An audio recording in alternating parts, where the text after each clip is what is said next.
Satu, dua, tiga. Teman-teman yang di luar, siap? Hah?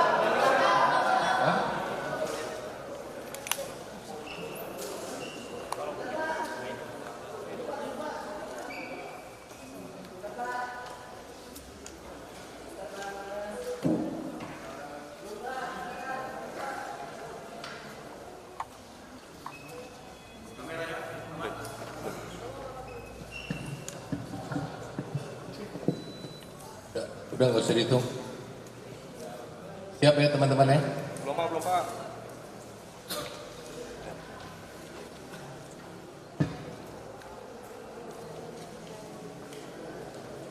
Baik, kita mulai ya. Bismillahirrahmanirrahim. Assalamualaikum warahmatullahi wabarakatuh. Salam sejahtera bagi kita semua. Salam. Om Swastiastu, Namo Buddhaya, salam kebajikan. Yang kami hormati Direktur Reskrim Polda Jawa Barat, yang kami hormati Kombes Kris Busung dari Densus 88, yang kami hormati Kapolres Bogor AKBP Rio dan Kasat Serse Polres Bogor,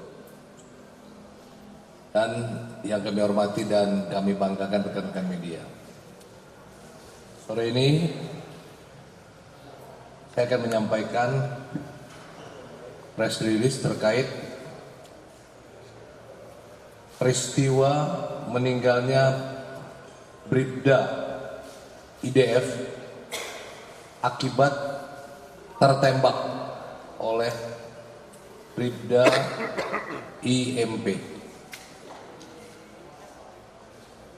Pada hari Minggu tanggal 23 Juli 2023 sekitar pukul 01.40 WIB bertempat di kamar 11 Rusun Polri Cikeas, Jalan Akses Tol Cimanggis Cikeas, Kecamatan Gunung Putri, Kabupaten Bogor, telah terjadi peristiwa meninggalnya Bribda IDF akibat tertembak oleh Bribda IMP. Peristiwa tersebut sedang diproses pidananya oleh Polres Bogor, Polda Jawa Barat, dan proses kode etik oleh Dipropam Polri. Olah TKP telah dilaksanakan oleh Polres Bogor dengan melibatkan unsur pendukung lengkap yang terdiri dari tim TKP, Inavis, tim Dokes, juga mengamankan CCTV, bukti 1 unit senjata api rakitan ilegal, 1 buah selongsong peluru kaliber 45 ACP, kemudian baju korban dan lain-lain. Hasil pemeriksaan penyidik Polres Bogor ditemukan unsur kelalaian oleh Bribda IDF sebagaimana dimaksud dalam pasal 359 KUH pidana dan atau pasal 338 KUH pidana, namun juga akan dilapis dengan Undang-Undang Darurat RI nomor 12 tahun 51 terkait tentang kepemilikan senpi dan senjata tajam tanpa hak.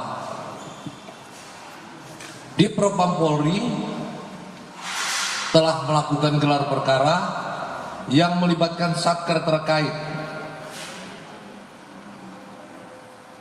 yaitu Itwasum Polri, Dipkum Polri, ESDM Polri, Dipropam, Biro Wasidik Baris Krim Polri, Densus 88, Anti Teror Polri. Dengan hasil gelar perkara menetapkan 2 terduga pelanggar atas nama Bribda IM dan Bribka IG melakukan pelanggaran kode etik kategori berat dan dilaksanakan patsus atau penempatan khusus di ruang sel patsus Biro Propos di Propam Polri, serta proses penyidikan tindak pidana oleh Polres Bogor, Polda Jawa Barat tetap dilaksanakan.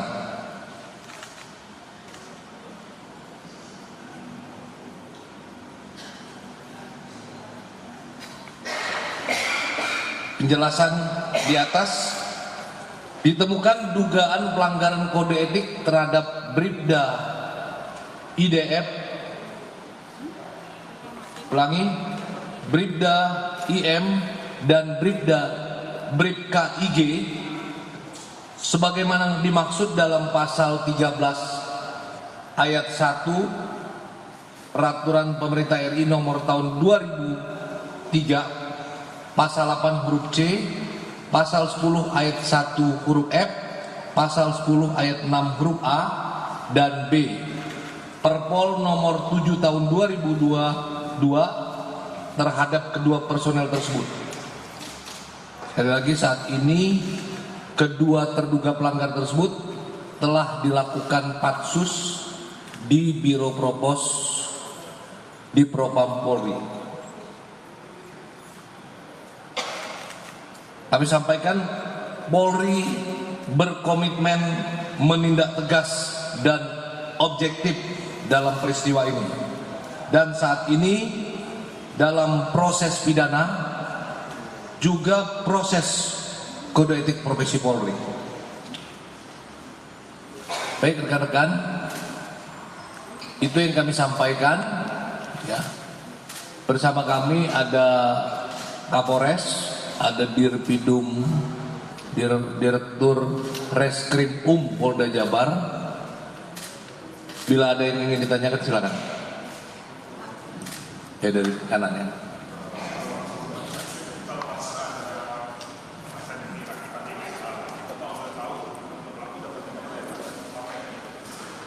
Oke, yang lain?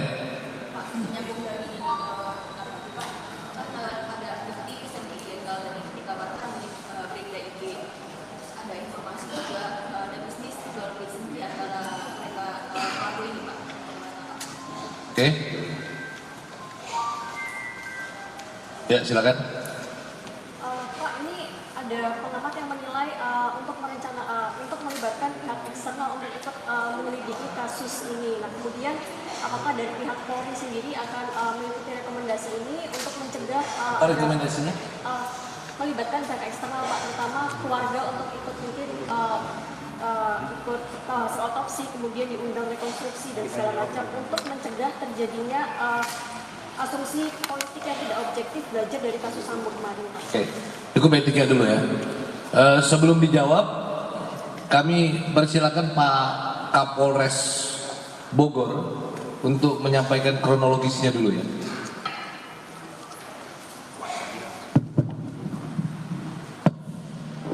Terima kasih Jenderal atas waktu yang diberikan.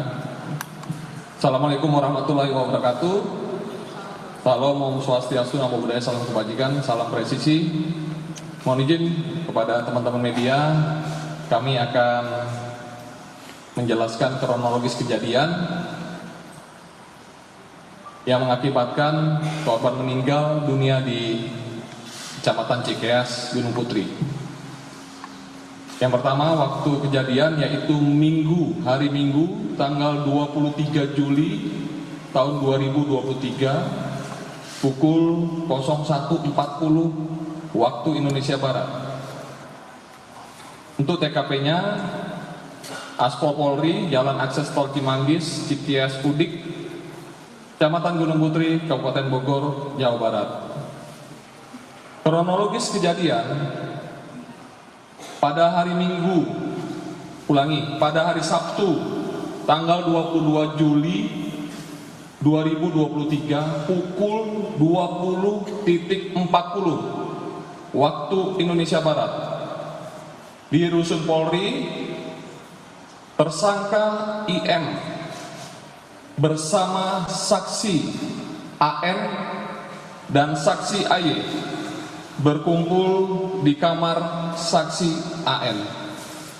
Saat berkumpul tersebut, mereka bertiga mengkonsumsi minuman keras dan tersangka IMS menunjukkan senjata api yang dia bawa kepada dua saksi tersebut, yaitu saksi AN dan saksi AY, dalam keadaan magazin tidak terpasang. Setelah menunjukkan kepada saksi AN dan saksi AY, tersangka IM memasukkan senjata api yang tadi ditunjukkan kepada dua orang saksi tersebut ke dalam tasnya dan sambil memasukkan magazin ke dalam tas.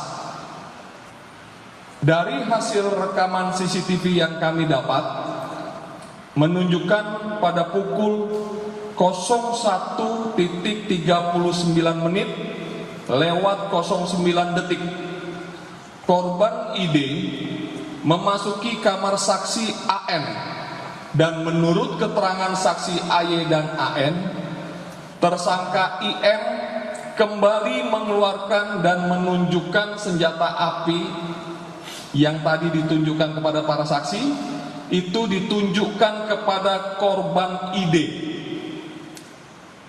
Saat tersangka IM menunjukkan senjata api tersebut kepada korban, tiba-tiba senjata api tersebut meletus dan mengenai leher korban ID, terkena pada bagian bawah telinga sebelah kanan, menembus ke tungku belakang sebelah kiri.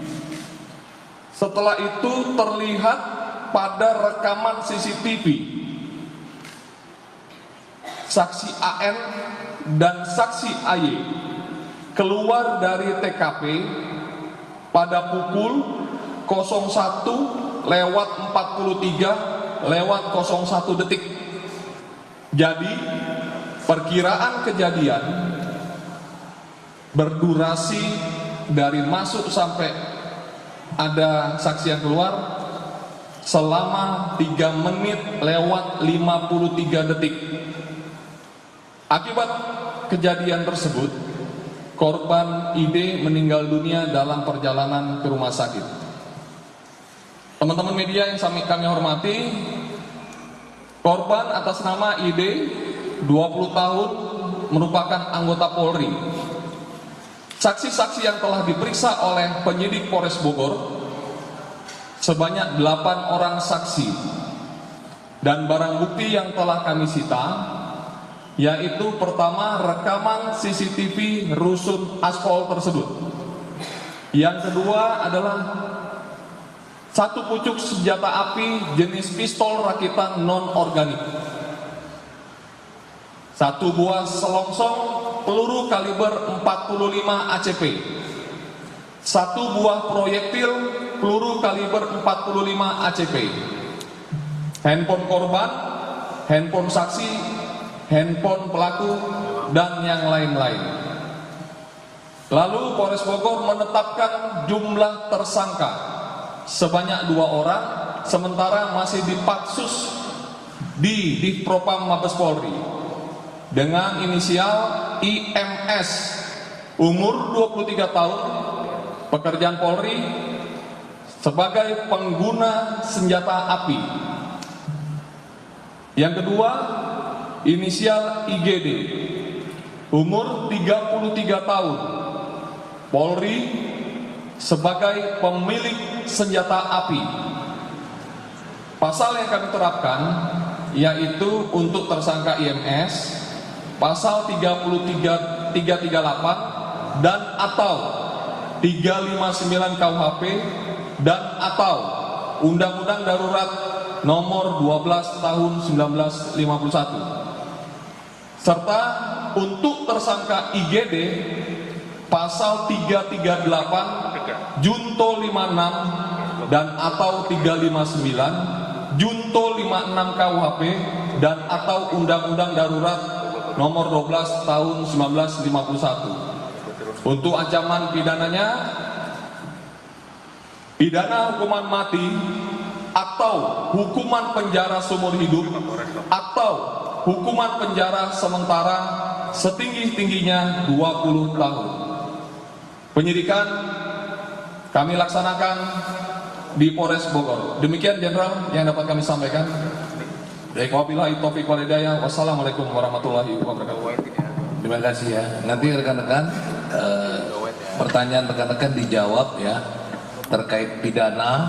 Sekali lagi ini kasus etiknya ditangani oleh Dipropam Polri.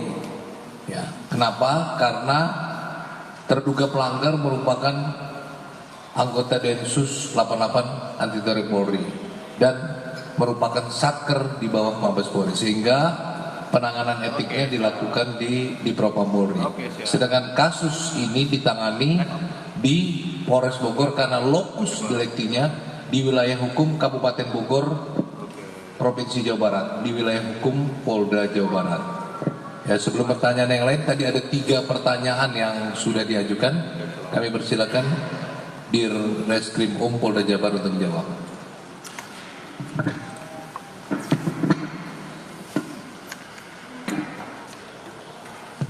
Terima kasih, Jenderal. Yang pertama tadi menanyakan terkait dengan asal senjata api. Jadi dari penyidikan yang kita lakukan, senjata ini dipegang oleh IMS, namun itu pengakuannya adalah milik IG. Nah, saat ini kita masih melakukan pendalaman. Nanti kita akan melakukan konfrontir terhadap 2 orang ini tentang asal-usul senjata. Kemudian yang kedua terkait, tadi ada pertanyaan terkait bisnis senjata. Sejauh ini kami belum menemukan adanya transaksi senjata api. Kita masih melakukan pendalaman terhadap para saksi dan tersangka, sehingga nanti apabila sudah ada jawaban dari mereka nanti akan kita beritahukan lebih lanjut.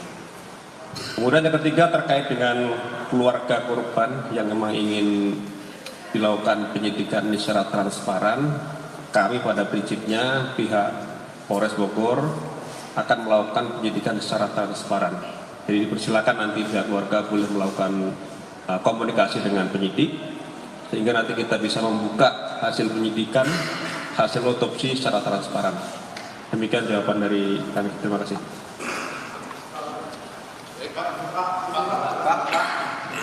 Ya, 3 lagi ya di sini ya. Oke, di 3. Coba, silakan.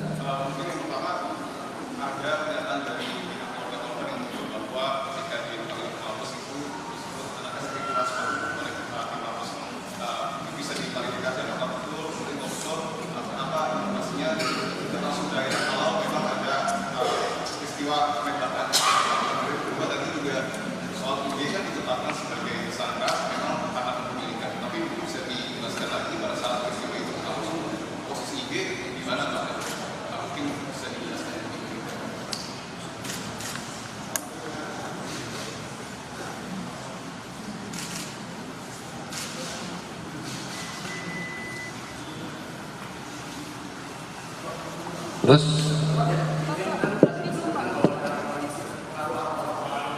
sebenarnya kalau dari hasil pemeriksaan terhadap IDM ataupun maupun IG sendiri, apa dasar alasan dia menggunakan senjata api rakitan ilegal tersebut terhadap Bribda Ignatius? ya, jadi ya, ini inisial kita biar sama ya, bahwa korban itu inisialnya kita bikin 2 huruf aja ya. Korban itu ID ya. Kemudian untuk kalau di kode etik itu IM ya. Jadi terduga pelanggar ya, atau kalau di pidananya tersangka ya, IM. Sebenarnya kalau namanya itu IMPS, IMSP, tapi kita bikin 2 huruf aja ya. Jadi sekali lagi penyebutan ya. Kalau di pidana itu tersangka, tapi kalau kasus etiknya adalah terduga pelanggar. Jadi bukannya berbeda, tapi memang penanganannya ini ada dua. Penanganan secara etik oleh Dipropam dan juga paralel penanganannya secara pidana oleh Polres Bogor. Jadi penyebutannya sudah tersangka ya Pak Kapolres? Sudah tersangka. Oke, silakan Pak Dirpidum yang pertanyaannya. Terima kasih. Terkait pertanyaan pertama bahwa informasi yang diterima oleh keluarga korban bahwa korban mengalami sakit keras, nanti kami dalami lagi karena belum ada dari kami yang menyampaikan hal seperti itu. Kemudian yang kedua, terkait peristiwa terjadi, ini IGD ini berada di rumah, jadi tidak berada di TKP. Yang berada di TKP adalah tersangka. Kemudian yang ketiga, terkait dengan alasan menunjukkan senjata, seperti tadi disampaikan bahwa korban datang ke TKP itu sudah larut, sudah pagi. Di kurang lebih peristiwa ini hanya sekitar 3 menit lebih, 4 menit. Jadi seketika korban datang, kemudian tersangka IMS mengeluarkan senjata dari tas dengan tangan kiri, menunjukkan pada korban, dan senjata. Dalam rangka apa Pak menunjukkan senjata?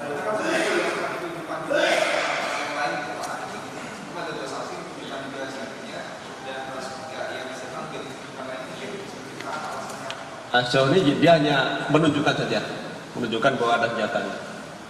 Itu yang meledak. Baik, yang lain? Mbak Yona, Mbak Leli, satu lagi. Oke, 3. Ya, Mbak Yona dulu. Bapak melanjutkan tadi Pak, peristiwa ini kan tidak di lokasi kejadian. Alasan penetapan tersangka. Menurut pengakuan dari IMS tersangka yang melakukan yang kelalaian kemudian meletus senjatanya, memang IGD itu tidak rumah. Tapi pengakuan IMS bahwa senjata itu adalah milik IGD. Kepemilikan, pas kepemilikan. Mbak Leli. Pak izin, kalau misalnya Pak kan IG ditetapkan sebagai tersangka dengan pasal 338 itu disebutkan kan berencana. Nah, untuk 338 Tidak berencana. ya bukan nih barang siapa dengan sengaja dan rencana lebih dulu merampas nyawa orang lain dengan ancaman sekian, pokoknya itu aja Pak. Ya. Artinya gini kan dia tidak ada TKP tapi dia dikenai tersangka dengan pasal 338. Itu ingin menggali itu saja Pak, kenapa kok bisa jadi tersangka, dan satu lagi kalau memang itu kelalaian menembak hanya sekali tapi dikit vital itu di leher, apa benar itu hanya sekali tembakan atau bagaimana, kita dongkal atau seperti apa hasil dari olah TKP yang dilakukan. Jadi Pak, Silakan Pak Dir. Baik, terima kasih. Terkait dengan peristiwa sendiri rekan sekalian.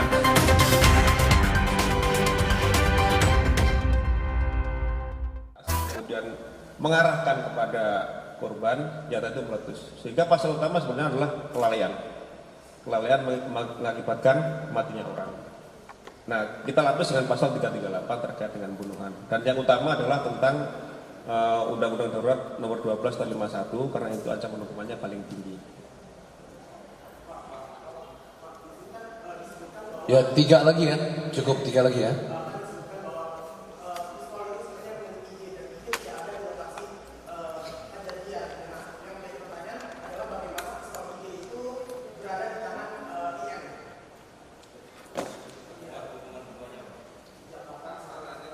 Betul. Ya. 3 lagi ya.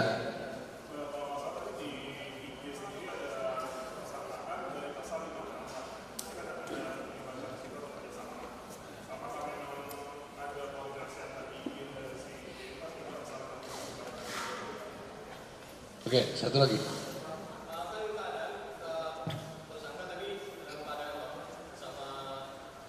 Enggak bilang mabuk, minum.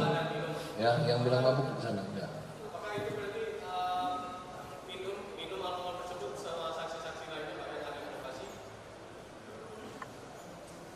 Oke ya. Jadi saya koreksi tadi ya. Tadi penjelasan tidak ada yang mengatakan mabuk. Minum ya. Jadi kita secara transparan di TKP itu betul, tapi tidak dijelaskan ada yang mabuk.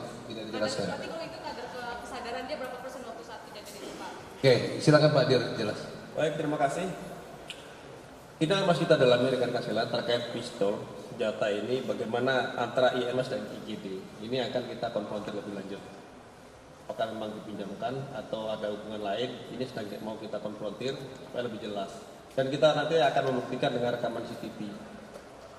Kapan tersangka IMS datang ke IGD, kemudian bagaimana prosesnya sedang kita lakukan langkah-langkah itu. Sama anggota. Memang sama personel Densus. Baik ya, rekan-rekan yang saya hormati, kami sampaikan bahwa kasus ini masih berjalan. Ya, artinya belum sampai final. Proses ini masih berjalan. Baik di etik, prosesnya masih berjalan, kemudian di penyidikan yang dilakukan oleh Polres Bogor juga masih berjalan. Tentu ada tahapan-tahapan lainnya. Bisa jadi akan dilakukan rekonstruksi atau ada upaya-upaya yang dilakukan oleh penyidik lain. Nah, jadi kami akan sampaikan perkembangan daripada update daripada kasus ini. Sekali lagi, dalam penanganan kasus ini Komitmen Polri akan menindak tegas. Tidak ada toleransi ya bagi anggota yang melakukan penyimpangan dan pelanggaran. Ya, kami pastikan kasus ini berjalan sampai tuntas. Terima kasih. Wassalamualaikum warahmatullahi wabarakatuh. Cukup.